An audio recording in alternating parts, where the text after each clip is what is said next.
Pinaka the best ipares sa kilawin, kamoteng kahoy. Ayan. Meron pa tayong sinugba, inihaw na isda. Ayan. Wow, sarap niyan mga kaidol.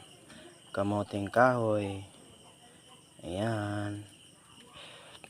Kamoteng kahoy ipares sa kilawin.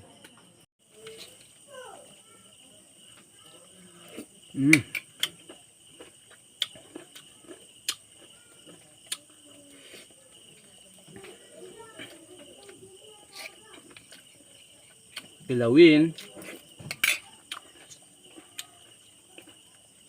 pares sa kamoteng kahoy. Sarap.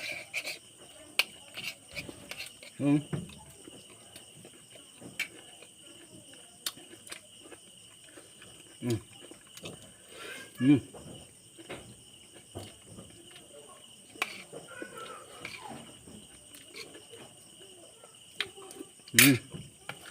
Sinugba.